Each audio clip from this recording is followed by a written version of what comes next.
Hello, my name is Dr. Kaminski and welcome to my channel. Today I'm going to be discussing with you pain and how chiropractic care can help.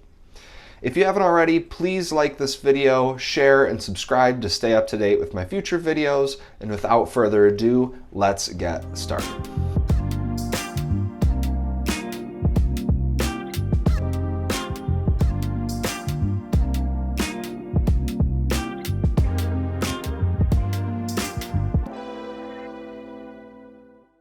As chiropractors, the most common symptom that patients come in with is pain. And when patients come in, I like to start with a general health and problem-specific examination. This is done overall to rule out any significant pathologies such as fractures, dislocations, severe disc problems, and also to hone in on what exactly the patient's problem is. And while this process does lead to the discovery of many specific problems and diagnoses, that's not always the case. Oftentimes, it's not quite clear what one or two things are really wrong with the patient, especially when it comes with neck and back pain. We like to call this generalized or nonspecific back pain. And many patients will associate this type of nonspecific or generalized problem with old age. They always come in and say, well, I just figured this is what getting old is like. This is not the case. Pain is not normal. There are many people much later in life that don't have these aches and pains on a daily basis.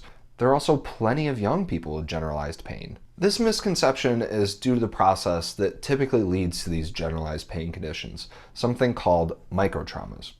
Microtraumas are repetitive, low-grade stresses that are placed on our body.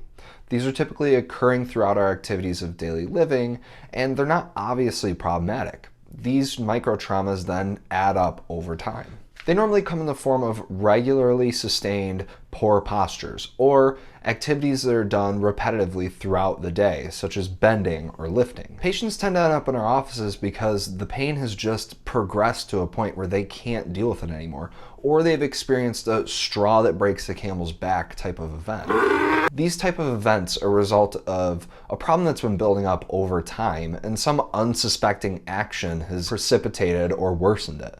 Something as simple as bending over to pick something light up off the floor or reaching up in the top shelf of a cabinet. So the reason that many people falsely associate generalized pain with old age is because the longer that you subject yourself to these microtraumas, the higher probability that they're going to compile to the point that you notice an increase in pain severity or duration.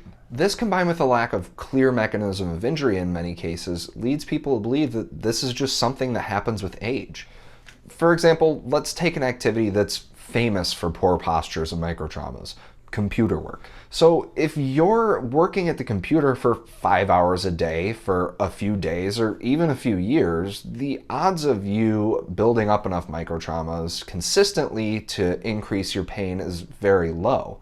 Compare that to a person that's been doing those same 5 hours daily for 20 years, 30 years, and you're going to notice more pain with the second person. I mean, it makes sense. You can't work 20 years of computer work if you're 25. As cool as that would be to see a 5-year-old proficient in coding or spreadsheets, I think it violates more than a few child labor laws. However, it's more likely for a 50-year-old to have 20 or 30 years and sustained poor postures and increased stresses on the spine. Like I said earlier, though, younger people are also dealing with this type of problem. Over the last decade or so, this portion of the population has seen an increase in pain syndromes and early onset of degenerative changes in the spine. This is more or less just a sign of the times. In our daily lives, we're all constantly on our phones, on computers, watching TV. We're all in these sustained poor postures throughout our day. And this starts at an increasingly young age. Our daily norms are packed with microtraumas.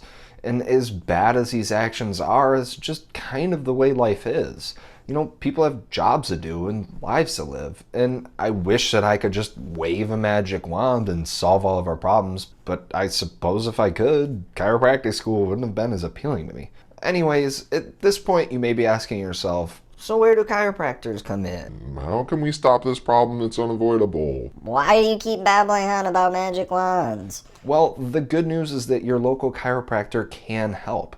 At a basic level, our job as chiropractors is to provide a specific corrective impulse into a joint that's moving poorly as a result of that patient's daily life or past traumas. The idea being that a chiropractic adjustment is adding in a stimulus that's missing from that portion of the system.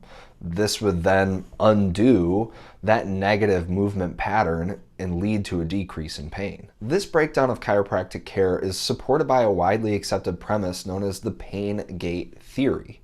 And while in reality the experience that we call pain is much more complex, this provides a basic representation of pain pathways in most people.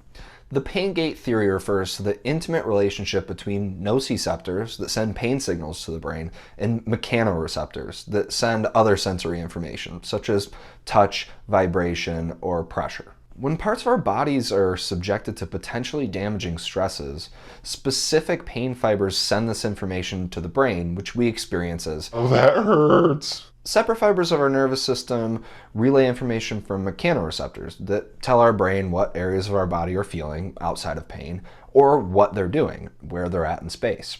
These general sensory fibers also have an additional branch that interacts with pain fibers in the same region. When pain occurs and information such as touch or vibration is added into that same region, an inhibitory chemical is sent from that branch onto the pain fiber, dampening the strength of its signal and decreasing the amount of pain that our brain perceives. This is intrinsically known by all of us from a very young age. Say you were to, I don't know, bump your elbow on the chair you're sitting in. Your instinct is to grab your elbow and rub it. This makes sense because you're adding the sensory information of touch to the region of pain, thus decreasing the amount of pain perceived by the brain. Add a little kiss from mommy and you're good to go. So this is one of the mechanisms at play during a chiropractic adjustment. When I adjust you, I'm adding touch, I'm adding movement, and I'm adding position sense into the system, into the area of pain. This is introducing sensory information and down-regulating pain signals. And while this does include an audible pop of nitrogen gas releasing from the joint fluid, the magic is in the movement. After the adjustment, the body also does release natural painkillers and natural anti-inflammatories to help aid in the decrease in pain and increase in range of motion. But that's a rabbit hole for a whole nother video. And I know I'm going to get other chiropractors and physicians in the comments talking about how I'm oversimplifying the processes, or what about the areas of the spine that have excessive movement? How is adding more movement going to help? And on and on. And you're right, this video is all about simplifying the processes. And I have plenty of videos to come where we can dive deeper into other situations that chiropractic care can help with, or talk about other physiological processes with the human body. But for the sake of time, that's all I got. So thank you all for watching. I hope this video was helpful. I hope that you learned something today.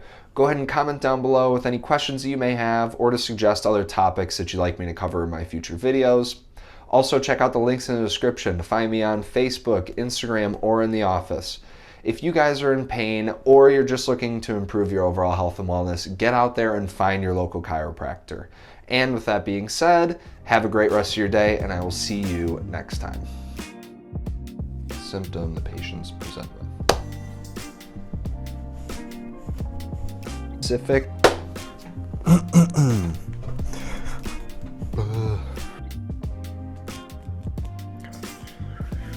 Our nervous system sends this information to the brain, which we experience as, ow, that hurts.